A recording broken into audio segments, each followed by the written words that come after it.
today. Our panel is ready. Dr. Chris Pierson, CEO of Black Cloak, and Shaul Eyal is with us, Senior Research Analyst, Cybersecurity at TD Cowen. Thank you both for being here. So, Chris, I mean, you know, can CrowdStrike make its comeback? What did you think of the report? Did you feel like it was enough? What's interesting here is that it's really early in terms of timing. I mean, the second quarter ended just 2 weeks ago. The issue that CrowdStrike had in July is unlikely to have much decrease in revenue or cause much impact right now on earnings. When we're talking about endpoint detection and response, this is a frontline tool deeply embedded within servers and within computers throughout entire corporate landscapes. So even if you did want to make a change, even if you did want to slow down the use of the CrowdStrike EDR tool, this is something that would take about a year to go ahead and plan before you go ahead and rip it out or replace it with another EDR tool, if that's what you wanted to do. So it's not unexpected that you only see a modest, earnings were up 963 million from the 959 in terms of projections, but it's not unusual that you don't see as big an impact right now. I mean, of course, Palo Alto, SentinelOne both up because look, they have a lot more folks that are using CrowdStrike that are coming to them. So I think what we're going to see is a little bit of a delay here. Yeah, you know, Shaul, you lowered your target, but not to a terrible level. I mean, you went from 400 to 380. So you're still a believer. Tell me why.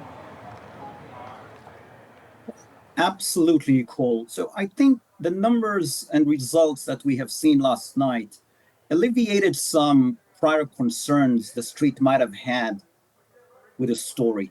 The fact that the 60 million for the second half of this year that was tweaked and probably another 150 million per hour model for fiscal 26, the next calendar year, I think those probably are being observed as probably coming a little better from unofficial whisper numbers out there. So it would appear to us from last night's report that in the same manner that CEO George Kurtz and the entire CrowdStrike team have been handling this short-lived crisis, from a model perspective, it would appear they have it under control. There are still some uncertainties with respect to liabilities and potential liabilities to come. But when you look at it from a contractual perspective, it would appear that lots of that could be covered. Yeah. Chris, I wanted to ask you also, when we think about this cybersecurity name and this outage that happened, I mean, there was one report that there were deals that were underway because they lost the usage. It was probably 60 million in deals lost. You heard Delta say hundreds of millions that could have been lost. The customer liabilities, the lawsuits and things that could be coming in, how worried are you about that coupled with the competition?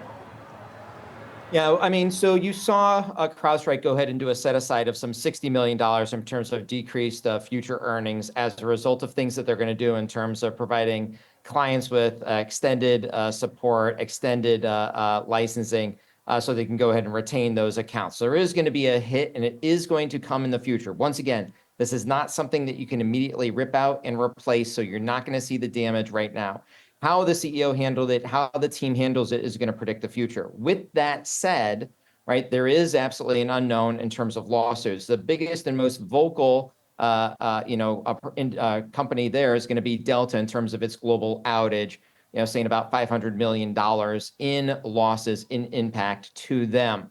So you are going to have others that are jumping on that same bandwagon. But CrowdStrike being out in front of this, communicating openly, making sure their clients are as up to date as they possibly can be, and mitigating those harms as quickly as they could, and they did in many cases, is going to help mitigate those losses. I mean, this is really a company that has been operationally super sound, not having any outages like this ever in the past. It's interesting, too, because you talk about the competitive landscape in the big picture. Are there other names that you think have a lot of merit or they're showing some real growth? Well, I think that it's been quite public out there. SentinelOne is another EDR solution, endpoint detection and response solution. SentinelOne is right. They're up in terms of guidance, as is Palo Alto. So I think that you can expect some increase in market share for SentinelOne, especially. And really what's notable is that they just shifted, SentinelOne just shifted into a profitable quarter. So they've really shifted from losing money into making money with a little bit of the headwind or tailwinds behind them from the CrowdStrike outage and potentially some unhappy customers. Or even if you're not an unhappy customer with CrowdStrike, there may be calls by boards of directors and by executive risk management committees to say, look, we have to diversify. We can't have all our eggs in one basket. We must have, split up the workforce into 2 different EDR platforms or have servers on one solution and endpoints, computers on another solution. I think you're going to see a lot more of this as people try to hedge their bets. It's almost back to the financial issues that happened back with the SVB collapse. You can't put all your eggs into one basket. You have to diversify and have some operating cash in other accounts. And I think you're likely to see the same thing. And I think it's likely you see some pickup from other companies like a SentinelOne, Palo Alto, and others as a result. I want to give you the final thought here, Chris, to give us the big picture. I mean, overall, we're in this sort of broader growth trajectory, right, where there is opportunity for this because of the of what's going on and all the cybersecurity, and so it's a much needed solution, right? Absolutely. Look, the bottom line is this, is that in terms of cybersecurity products, cybersecurity services, all of those areas are hot right now. Cyber criminals, nation states are ramping up things, and especially with the political year, ramping up things even more.